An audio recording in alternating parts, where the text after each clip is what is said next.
পছন্দ হয়নি নাকি আমাকে? ভালোবাসা যাবে না? আমি বললাম, এরকম কিছুই না, কিন্তু তুমি সব কিছু জানার পরেও বলনি কেন? ও বলল, বললে কি আজ আপনার মনের কথাগুলো জানতে পারতাম। আচ্ছা সরি। হঠাৎ ওর আপনি বলায় বুঝতে পারলাম অভিমান করেছে। সে ভেবেছিল তাকে দেখে খুশি হব, কিন্তু তা না করে অবাক হয়েছি। আমি বললাম, সরিতে কাজ হবে না, শাস্তি তো পেতেই হবে। ও অসহায় দৃষ্টিতে তাকিয়ে রইল। আমি ওকে মারার জন্য হাত তুলতেই ও চোখ দুটো বন্ধ করে নিল।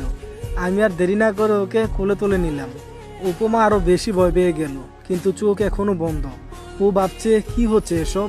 আমি তার নাকের ডগায় আলতো করে একটা চুমু দিলাম। সঙ্গে সঙ্গে সে চোখের পাতা খুলে তাকায়। কি করছো এসব? মানুষ দেখবে তো। তুমি আবার কবে থেকে মানুষের কথা চিন্তা করা শুরু করলে? আমার কথা শুনে ও হি হি করে হেসে উঠল। আমি বললাম, এভাবে হেসো না, কন্ট্রোল হারিয়ে ফেলবো। ও বলল, এই খবরদার, রাস্তায় কোনো বন্ডামি চলবে না। কে শুনে কার কথা? উপমার দুই চোখের পাতায় আবার চুমু দিলাম। ও লজ্জায় আমার বুকে মাথা লুকালো। তাকে বাইকের উপর বসিয়ে দিলাম। বললাম, নাও এবার চালাও, বাসায় চলো। উপমা বাইক স্টার্ট দিল। আমি পিছনে বসে ওকে জড়িয়ে ধরে গাড়ে থুতুনিটা রাখলাম। এতেও শিউরে উঠলো আর বলল, মুগ্ধ কি করছো প্লিজ। আমি ওর কানের নিচে ঠোঁটের স্পর্শ করলাম। তারপর গাড় থেকে থুতুনিটা সরিয়ে নিলাম, তবে জড়িয়ে ধরে রেখেছি এখনো। আর সে আপন গতিতে বাইক চালাতে লাগলো। আজ আমার কতটা ভালো লাগছে তা বলে বোঝাতে পারবো না। উপমা বলল, আচ্ছা তুমি কবে থেকে আমায় ভালোবাসো? আমি বললাম, যবে থেকে আমার অনুভবে তুমি এসেছো। তারপর বাসায় চলে আসলাম। সকালবেলা কলিং বেল বাজানোর শব্দে ঘুম ভেঙে গেল। একরাশ বিরক্তি নিয়ে দরজা খুলে দেখলাম উপমা দাঁড়িয়ে আছে হাতে বাটি নিয়ে। উপমাকে দেখার সঙ্গে সঙ্গে আমার মুখের বিরক্তি ভাবটা চলে গেল। উপমাকে দেখে মনটা কেমন যেন খুশিতে ভরে উঠেছে। বুকে দুহাত গুজে দিয়ে দরজায় হেলান দিয়ে বললাম, কি ব্যাপার, ম্যাডামের আজ বাড়িতে আগমন? উপমা মুখটা বেঞ্চি দিয়ে বলল, এমন হিরোদের মতো ভাবনা নিয়ে দরজা থেকে সরে দাঁড়াও, আমি ভিতরে যাব। অগত্যা সে ঠেলে ভিতরে ঢুকলো। অমনি আমার হাওয়া ফুস হয়ে বেরিয়ে গেল। জিজ্ঞেস করলো, তোমার বেডরুম কোনটা? আমি অসহায় ছেলের মতো দেখিয়ে দিলাম। উপমা বাটি নিয়ে চলে গেল আমার রুমে। আমিও তার পিছু পিছু গেলাম। বাটিটা টেবিলের উপর রেখে কোমরে হাত দিয়ে আমাকে আদেশ করলো, যাও গিয়ে ফ্রেশ হয়ে আসো। বাথরুমে গিয়ে ব্রাশ করছি আর ভাবছি, বাপরে, এই মহিলা বিয়ের আগে এভাবে আদেশ করছে, বিয়ের পর না জানি কি করে। বাইরে থেকেও বলল, কি হলো, ব্রাশ করতে এতক্ষণ লাগে?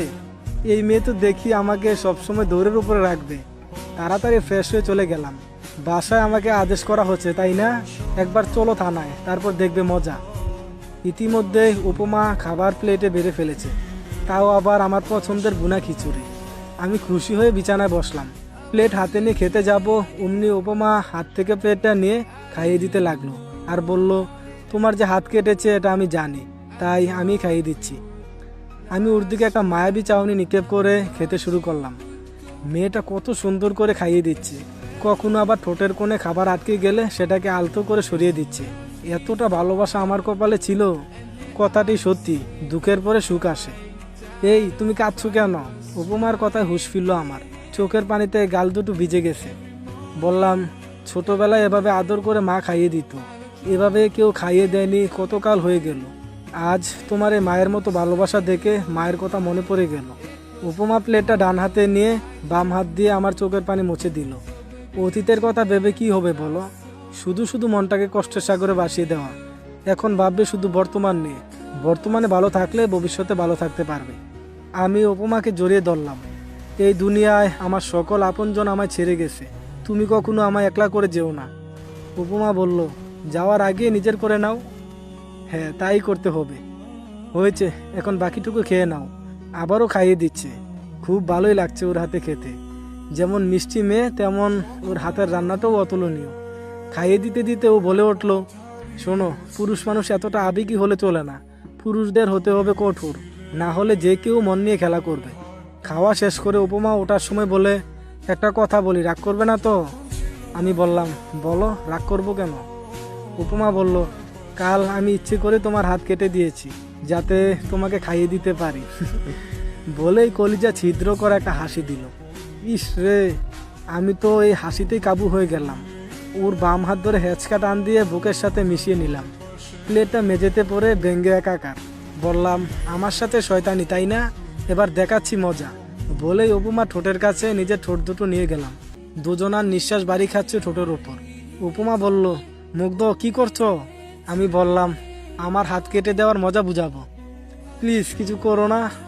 আমি কোনো কথা না বলে ওকে কিস করতে যাব, তখনই ওরা হাত 4 ঠোঁটের মাঝখানে নিয়ে আসে। তারপর আমাকে বিছানায় ধাক্কা দিয়ে দৌড়ে পালাতে গেলেই প্লেটের ভাঙ্গা টুকরো ওর পায়ে বিঁধে যায়। উপমা হালকা আহ বলে চিৎকার দিয়ে মেঝেতে বসে পড়ে। উপমার চিৎকার শুনে আমি দর ফুরিয়ে উঠি। তাড়াতাড়ি ওর কাছে গিয়ে ওকে কোলে তুলে নিয়ে বিছানায় বসিয়ে দিলাম। তারপর ফার্স্ট এইড বক্সে এনে মেঝেতে হাঁটু গেড়ে বসলাম।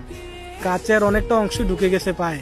এটা যদি এমনি এমনি বের করতে যাই তাহলে উপমা পুরো বাড়ি মাথায় তুলে ফেলবে চিৎকার করে। তাই প্রথমে কাজটাকে ভালো করে ধরলাম। তারপর এক হাত দিয়ে ওর গলা জড়িয়ে ধরে ওর ঠোঁটে আমার ঠোঁট দুটো গভীরভাবে ডুবিয়ে দিলাম। উপমা শুধু ফেল ফেল করে তাকিয়ে আছে, আর ব্যথায় শুধু চোখ দিয়ে পানি পড়ছিল। ওর ঠোঁটে ঠোঁট রেখে হ্যাঁচকা টান দিয়ে বের করে ফেললাম কাচের টুকরো। ও বুঝতেই পারেনি কখন টানবো, কিন্তু কাজটি বের করার সময় ঝাঁকুনি দিয়েছে। এখন মেডিসিন দিয়ে পরিষ্কার করছি। উপমা ফুপিয়ে ফুপিয়ে কান্না করছে।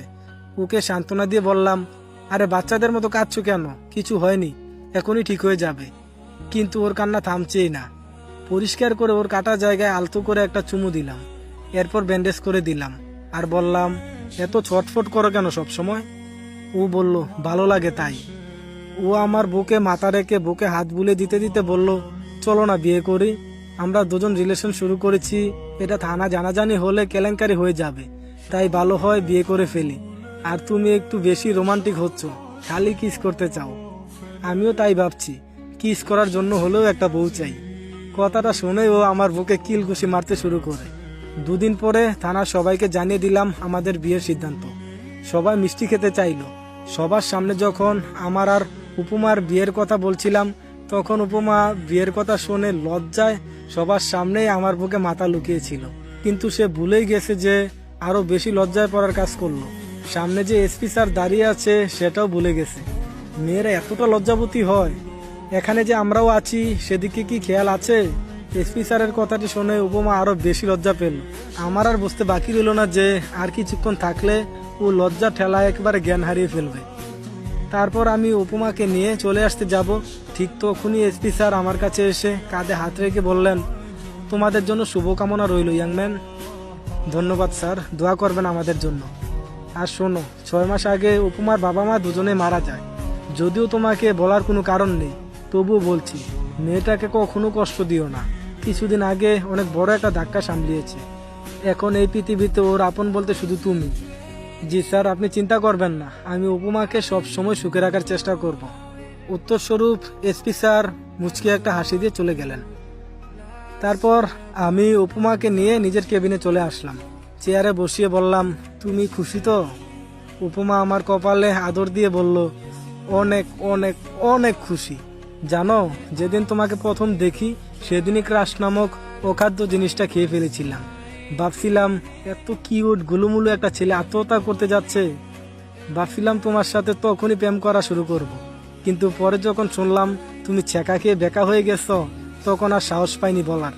কিন্তু ভাগ্য কতটা ভালো থাকলে আবার সেই হারিয়ে যাওয়া মানুষটাকে ফিরে পাওয়া যায়। অবশেষে রসগোল্লাটা আমার জামাই হচ্ছে। বাপরে, প্রশংসার কি বাহার! একেবারে কিউট গুলুমুলু, আবার রসগোল্লাও। আজ আমার আর উপমার বিয়ে।